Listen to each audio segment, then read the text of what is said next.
నా కళ్ళ ముందే నా స్నేహితుడితో తిరుగుతావా? పెళ్లికి ముందు నా మగతనం నిరూపించుకోవాలని ఏ అమ్మాయి అయినా అడుగుతుందా? నిజంగా ఇలాంటి అమ్మాయిలుంటారా? నిశ్చితార్థం జరిగినంత మాత్రాన మొగుడివి కాలేవు. నీ మగతనం చూపించి మెప్పించినప్పుడే నిన్ను భర్తగా ఒప్పుకుంటా. అని శివంగి దళం యువరాణి నిండు మైదానంలో అరుణదళం యువరాజు యోధాని అవమానిస్తూ అడుగుతోంది. అరుణదళం అనే పేరు వింటే చాలు అతి శక్తివంతమైన సైన్యం కూడా భయపడి పారిపోయేది. అయితే ఈ మధ్య అరుణదళం అని చెప్పగానే అందరూ పడి నవ్వే పరిస్థితి వచ్చింది.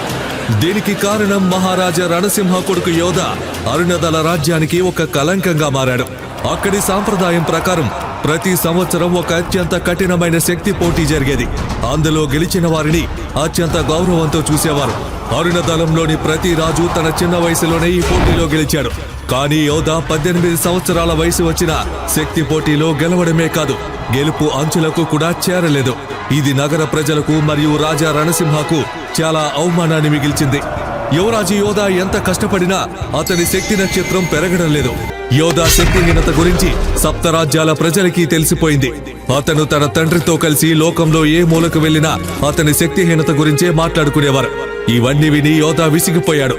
ఇది చాలదన్నట్టు ఆస్థానంలోని మంత్రులు యోధాకు ఒక వివాహం జరిగితే పరిస్థితులు మారుతాయి అని చెప్పడంతో రాజా రణసింహ అన్ని రాజ్యాలకు వధువు కావాలని ఒక పత్రాన్ని రాసి పంపాడు.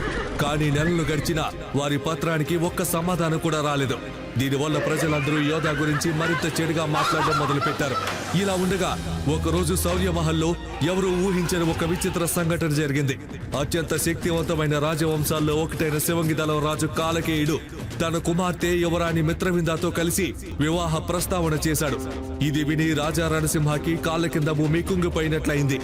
ఎందుకంటే యువరాణి మిత్రవింద తన చిన్న వయసులోనే శక్తి పోటీలో గెలిచి మహారథి పదవిని పొందింది. ఆమె సౌందర్యం చూసి అత్యంత ధనిక కుటుంబాలు తమ ఆస్తులన్నీ అమ్మి ఆమెను వివాహం చేసుకోవడానికి ముందుకు వచ్చేవారు. అలాంటి స్త్రీ యోధా వంటి శక్తిహీనుని వివాహం చేసుకోవడానికి రావడం నమ్మశక్యం కాని విషయంగా అనిపించింది. దానికి కాలకేయుడు ఇంకా మిత్రవింద యోధా వివాహం ఒక రహస్య కారణం వల్ల జరగాల్సిందే అని చెప్పడంతో రాజా రణసింహకి వేరే దారి లేకుండా పోయింది. అతను సరేనని తల ఊపాడు. యోధా జీవితంలో మంచి రోజులు రాబోతున్నాయి అని సంతోషించాడు. యోధా మరియు మిత్రవిందల జంటను చూసి రాజ్య ప్రజలు అంతా ఆశ్చర్యపోయారు. మిత్రవింద, నువ్వు మహారథి పదవి పొందిన వీర యోధురాలివి.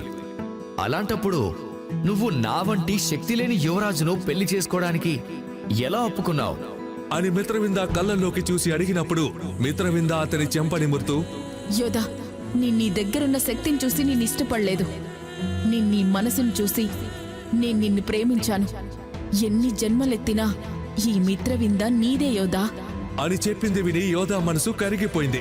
కొద్ది రోజులు గడిచాక ఇద్దరి నిశ్చితార్థాన్ని అంగరంగ వైభవంగా జరిపించారు. మిత్రవిందే తన ప్రపంచం అనుకున్న యోధా ఆమెను పిచ్చిగా ప్రేమించాడు. కానీ మిత్రవింద అతన్ని అస్సలు పట్టించుకునేది కాదు. రోజులు గడిచే కొద్దీ ఆమె యోధాను చేతకాని వాడేలా చూడడం మొదలుపెట్టింది. తనను పెళ్లి చేసుకోవాలని ముందుకు వచ్చిన తనే ఎందుకు ఇలా ప్రవర్తిస్తుంది అనే అనుమానం యోధాను వదలకుండా వేధించింది. మిత్రవింద దగ్గరకు వెళ్లి అడుగుదామంటే అతనికి ధైర్యం చాలడం లేదు. ఒకరోజు యోధా రాజ్య సంచారం చేస్తున్నప్పుడు మిత్రవింద ఇంకా యోధా స్నేహితుడు దర్శిక్ ఒకరిని ఒకరు కౌగిలించుకోవడం యోధా చూశాడు. కోపంగా అతను మిత్రవింద వద్దకు వచ్చి, మిత్రవింద, నాతో నిశ్చితార్థం చేసుకొని ప్రేమ ప్రేమ అంటూ నన్ను నమ్మించి ఈ విధంగా పరపురుషుడితో తిరగడానికి సిగ్గనిపించడం లేదా అని చెప్పింది విని మిత్రవింద కోపంగా, నోర్ము యోధా, నీలాంటి పనికి మాలిన వాడిని పెళ్లి చేసుకోవడం కంటే దర్శిక్ లాంటి శక్తికాలిని పెళ్లి చేసుకుంటే కష్టకాలంలో అతను నాకు సహాయం చేయడానికైనా వస్తాడు. నీ వల్ల నాకు ఎలాంటి ఉపయోగం లేదు. ఇదంతా జరిగిన కొద్ది రోజులకే మిత్రవింద శౌర్యమహల్కు వచ్చి గొడవ చేయడం మొదలుపెట్టింది. చెప్పేది జాగ్రత్తగా విను యోధా, నిన్ను ప్రేమించి పెళ్లి చేసుకోవాలని రాలేదు. ఇలా చేయమని మా నాన్న చెప్పినప్పుడు వారి మాటలను కాదనలేక ఒప్పుకున్నాను. లేకపోతే నీలాంటి పిరికి వాణ్ణి కన్నెత్తి కూడా చూడలేను నేను. లోకం దృష్టిలో నువ్వు నాకు కాబోయే భర్త కావచ్చు, కానీ నా దృష్టిలో నువ్వొక బానిస మాత్రమే. భర్త అని అనిపించుకోవడానికి నీకేం అర్హత ఉంది? నువ్వే ఒకసారి ఆలోచించు. ఏంటి అలా చూస్తున్నావు? అర్హతే లేదు కదా? వెళ్ళి నా చెప్పులు శుభ్రం చేయి. నువ్వు దానికి యోగ్యుడివి. తను చెప్పింది విని రాజ్యసభ వణికిపోయింది. యోధా మిత్రవింద మాటలకు సమాధానం చెప్పలేక అందరి ముందు తలదించుకొని నిలబడ్డాడు. మిత్రవింద అక్కడితో ఆగకుండా, రేపే శక్తి పోటీ ఏర్పాటు చేయండి. నీ శక్తి ఏమిటో ఆ అరుణ దళానికి తెలియనివ్వండి. ఒకవేళ నువ్వు పోటీలో గెలిస్తే నేను రేపే నీతో పెళ్లి చేసుకొని నీ సేవ చేసుకుంటూ పడి ఉంటాను. అదే నువ్వు ఓడిపోతే రేపటి నుండి నువ్వు గాజులు వేసుకొని చీర కట్టుకొని నా రాజభవనంలో సేవకుడిలా ఉండాలి. సవాల్కు సిద్ధమా అని చెప్పింది విని అందరూ ఆశ్చర్యపోయారు. ఎందుకంటే ఎలాంటి సాధన లేకుండా శక్తి పోటీలో పాల్గొనడం అంటే మరణాన్ని ఆహ్వానించినట్టే. సభలో గుసగుసలు వినిపిస్తుంటే యోధా వెంటనే నీ సవాల్కు నేను సిద్ధం. అది విని అందరూ ఆశ్చర్యపోయారు. మిత్రవింద తను ఏర్పాటు చేసిన చక్రవ్యూహంలో యోధా చిక్కుకున్నాడు అని సంతోషంగా అక్కడి నుంచి వెళ్ళిపోయింది. అదే సమయానికి అక్కడికి రాజగురువులు పరుగున వచ్చి, రాజా రణసింహ, రేపు శక్తి పోటీ ఏర్పాటు చేయడం మంచిది కాదు. మన యువరాజుకు దానివల్ల నష్టం చేకూరుతుంది. ఆకాశంలో ధూమకేతువు కనిపిస్తోంది. 1000 సంవత్సరాలకు ఒకసారి కనిపించే ఈ ధూమకేతువు ఇప్పటికే అనేక రాజ్యాలను భస్మం చేసింది. అందువల్ల యోధా రేపు పోటీలో పాల్గొనకపోవడమే ఉత్తమం. అతను చెప్పింది విని రాజా రణసింహ ఆశ్చర్యపోయాడు. కానీ యోధా మాత్రం ఎలాంటి భయం లేకుండా, నాన్నా, ఏమైనా సరే ఈసారి నేను ఈ పోటీలో పాల్గొనాలి. ఇది నా అస్తిత్వ సమస్య.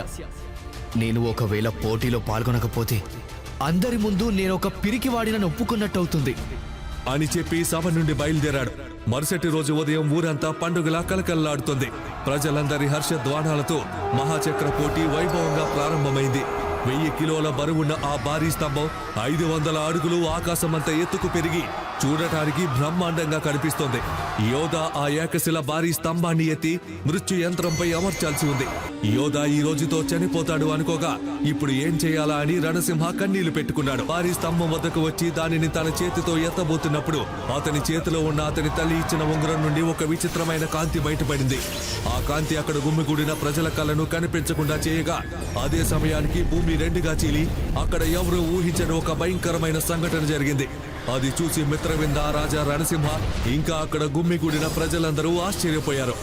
అయితే అక్కడ జరిగిన ఆ భయంకర సంఘటన ఏమిటి? యోధా చేతికి ఉన్న ఉంగరం నుండి వచ్చిన కాంతి ఏం చేసింది? చివరకు ఎందుకు మోసం చేసింది?